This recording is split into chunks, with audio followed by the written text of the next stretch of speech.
राजकारणापासून ते राजकारणापर्यंत प्रत्येक घडामोडीवर बारीक नजर ठेवणारा तुमचा हक्काचा लोकल न्यूज प्लॅटफॉर्म ठाणे दर्पण, ठाण्याचं खरं प्रतिबिंब.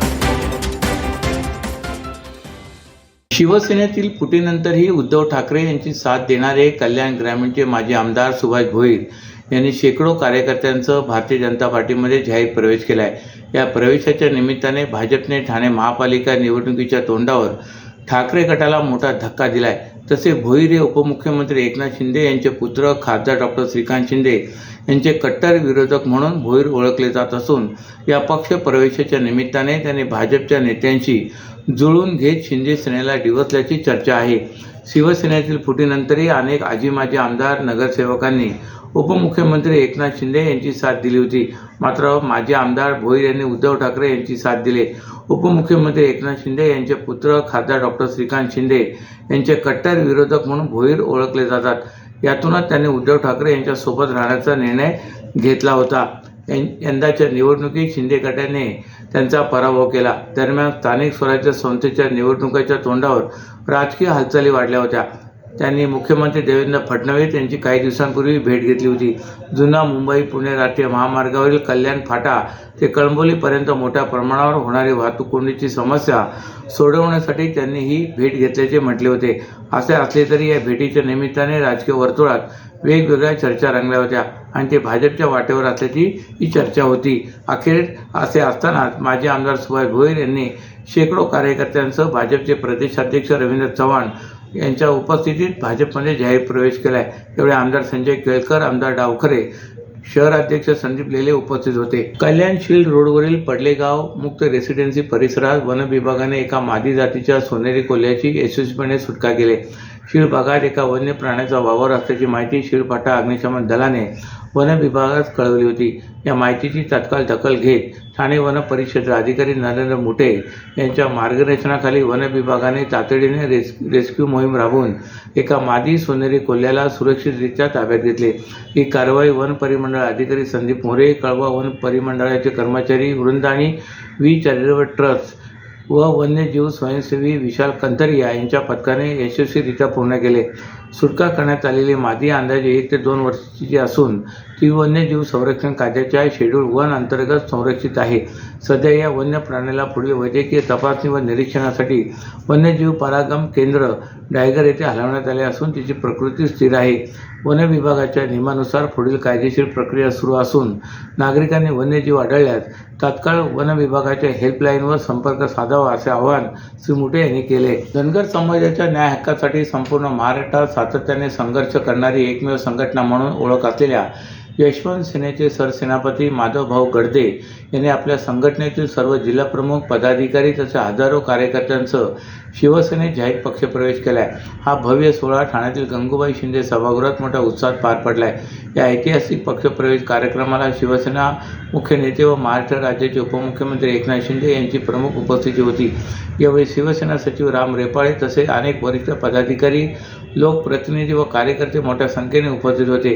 पक्षप्रवेशाच्या वेळी माधवभाऊ गडदे यांनी उपमुख्यमंत्री एकनाथ शिंदे यांचा धनगर समाजाची परंपरागत ओळख असलेली घोंगडी देऊन सत्कार केलाय.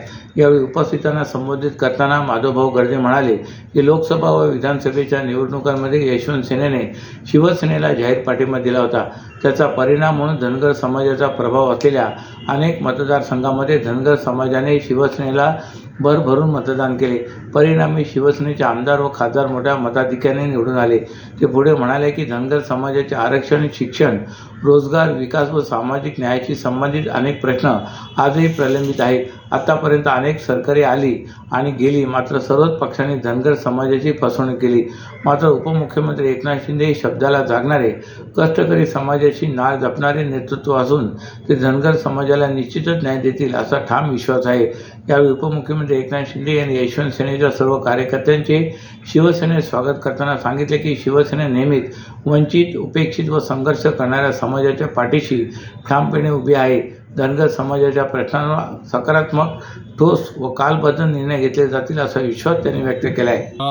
विशेष गोष्ट अशी आहे की यशवंत सेनेने लोकसभेला, विधानसभेला एकनाथ शिंदे साहेबांच्या शिवसेनेने पाठिंबा दिला होता. त्याची परिणती विधानसभेला जागा लागला तर आमच्या सिंहाचा वाटा होता. लोकसभेला 2 कोल्हापुरात लागलेल्या, बाकी ठिकाणी सीट लागली, ती आमच्या धनगर समाजात टाकून लागली. आमची त्यांची युती होती. पण साहेबांच्या सांगण्यावरून त्यांनी रिक्वेस्ट केली की तुम्ही पक्षामध्ये या. फक्त मी प्रवेश केलाय, माझी संघटना आबाधित आहे. पण मी आल्यामुळे माझ्या सगळ्या संघटना म्हणजे यशवंत सेना शिवसेनेबरोबर आहेत. भविष्य काळामध्ये जे नगरपालिका होतील, ग्रामपंचायत होतील, झिडपी होतील, पंचायत समिती होतील, आमदार किंवा खासदार होईल ते यशवंत सेना शिवसेनेबरोबर असेल. इथे एकमेव कारण आहे ना, की या महाराष्ट्रामध्ये आता विश्वास ठेवणारा नेताच नाहीये. महाराष्ट्रामध्ये धनगर समाजाची सगळ्या पक्षाने फसवणूक केली. फक्त हा एक चेहरा अस्वस्थ असा चेहरा आहे की ज्यांनी दिलेले शब्द पाळलाय. आणि विशेष गोष्ट सांगायची की जो मराठा समाजाला छत्रपती शिवरायांच्या पायाला हात लावून शपथ घेतली की मी मराठा समाजाला आरक्षण देईन आणि 10% आरक्षण दिलं, तर ते एका विषयावर आम्ही त्याच्याबरोबर आहोत. आमच्या धनगर समाज ऍक्च्युअली आरक्षणाचा विषय आहे आमचा. आमचे खूपचे प्रश्न आहेत, मेंढपाळांचा प्रश्न आहे, खूपशा आमच्या वस्ती, म्हणजे आमच्या मुलांना शिक्षणाला अजून जागा नाहीये, त्यासाठी प्रश्न आहेत. तो आपापली पोळी भाजतोय. पण अस्वस्थ आणि सर्वसामान्यांचा नाथ म्हणजे एकनाथ, आणि त्याच्यावर आम्ही चाललेलो आहोत. सर्व नागरिकांना आवाहन करण्यात येत आहे की सध्या डासांमार्फत पसरणाऱ्या डेंग्यू या आजाराचा प्रसार रोखण्यासाठी प्रत्येकाने पुढील प्रमाणे कार्यवाही करावी. डेंग्यू आजार एडिस इजिप्ती हा डास चावल्याने होतो. या डासांची पैदास साचलेल्या किंवा साचवलेल्या स्वच्छ पाण्यामध्ये होते. 8 दिवसांपेक्षा जास्त दिवस पाणी उघडे व साचून राहिल्यास त्यात डास अंडी घालतात. अंड्यांच्या अळ्या तयार होऊन पुढे डास तयार होतात. यासाठी आपल्या घरातील पाणीसाठे, उदाहरणार्थ बॅरल्स, पिंपे, टाक्या, हौद, रांजणे इत्यादी दर आठवड्याला रिकामे करून घासून पुसून कोरडे करून पुन्हा भरावे. 1 दिवस कोरडा दिवस म्हणून पाळावा. पाणी साठ्यांना घट्ट झाकणे बसवावीत किंवा जुनी साडी, चादर, धोतर यांनी बांधून झाकून ठेवावीत, म्हणजे डास त्यात जाऊन अंडी घालणार नाहीत. घराच्या गच्चीवर, आजूबाजूला, अंगणात कोठेही पाणी साचू देऊ नये. भंगार सामान उघड्यावर टाकू नये, उदाहरणार्थ टायर्स, प्लास्टिक सामान, कुंड्या, टाकाऊ वस्तू इत्यादी. अशा सामानात पावसाचे पाणी साठून त्यात डेंग्यूच्या डासांची पैदास होते. घरातील कूलर्स, फ्रीजच्या पाठीमागील ट्रे हे देखील वेळोवेळी कोरडे करावेत. लक्षात ठेवा, नुसत्या फवारणीने डास घनता कमी होत नाही, तर त्यासाठी डास पैदास ठिकाणे नष्ट करणे ही आपल्या सर्वांची जबाबदारी आहे. कोणताही ताप अंगावर न काढता जवळच्या शासकीय रुग्णालयात मोफत औषधोपचार घ्या. अशा प्रकारे नागरिकांनी सहकार्य केल्यास डेंग्यूचा प्रसार रोखणे सहज शक्य आहे. आगामी ठाणे महापालिका सार्वत्रिक निवडणूक 2025च्या पार्श्वभूमीवर निवडणूक अधिकारी तथा प्रशासक सौरभ राव यांच्या सूचनेनुसार उपायुक्त निवडणूक उमेश बिरारी यांच्या मार्गदर्शनाखाली ठाणे महानगरपालिका निवडणूक प्रक्रिया पार पाडण्यासाठी प्रभागनिहाय नियुक्त करण्यात आलेल्या निवडणूक निर्णय अधिकारी, सहाय्यक निवडणूक निर्णय अधिकाऱ्यांची पूर्वतयारी आढावा बैठक महापालिकेच्या नागरिक संशोधन केंद्र येथे पार पडले. या बैठकीस उपायुक्त मुख्यालय जी गोदेपुरे, सहाय्यक आयुक्त निवडणूक बाळू पिचड यांच्यासह प्रभाग समिती निहाय नियुक्त करण्यात आलेले निवडणूक निर्णय अधिकारी उपस्थित होते.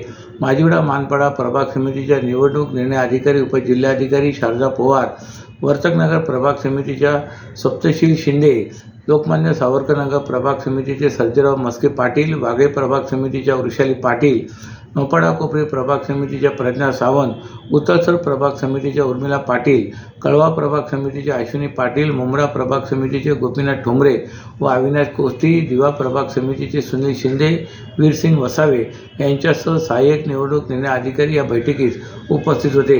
बैठकीत नामांकन, छाननी, निवडणूक चिन्ह वाटप, अपात्रता, कायदा आणि सुव्यवस्था, आदर्श आचारसंहिता, खर्चाचे निरीक्षण, माध्यम प्रमाणीकरण व सहनियंत्रण समिती, मतमोजणी आणि निकाल जाहीर करणे इत्यादी बाबींशी संबंधित ठाणे महानगरपालिका सार्वत्रिक निवडणुकीमध्ये करावयाच्या कार्यवाहीबाबत संगणकीय सादरीकरण करण्यात आले. ठाणे शहरात राजस्थानी समाजाची लोकसंख्या गेल्या काही वर्षात मोठ्या प्रमाणात वाढली असून हिंदू संस्कृतीला प्राधान्य देत भाजप आणि शिवसेनेला कायम पाठिंबा देत आलेत.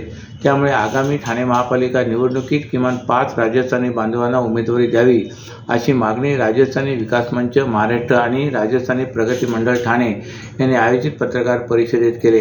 गेल्या काही वर्षात ठाणे शहरात राजस्थानी समाजाची लोकसंख्या मोठ्या प्रमाणात वाढत असून सुमारे 12 ते 13% लोकसंख्या या समाजाची ठाणे शहरात आहे.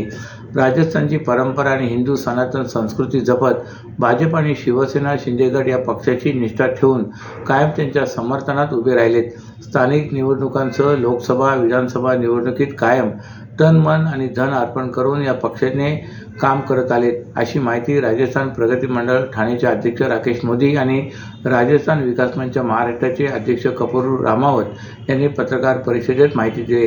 दोन्ही संस्थांनी 30 मार्च 2025 रोजी आयोजित केलेल्या राजस्थान महोत्सवात उपमुख्यमंत्री एकनाथ शिंदे, खासदार नरेश म्हस्के, परिवहन मंत्री प्रताप सरनाईक, आमदार केळकर व आमदार डावकरे आदी उपस्थित होते. त्यावेळी त्यांनी निवडणुकीत दिलेल्या वचनानुसार ठाणे महापालिका निवडणुकीत किमान 5 राजस्थानी बांधवांना उमेदवारी द्यावी अशी मागणी राकेश मोदी आणि कपूर रामावत यांनी केली आहे. अशाच नव्या आणि ताज्या बातम्यांसाठी ठाणे दर्पणच्या पेजला लाईक करा आणि फॉलो करायला विसरू नका.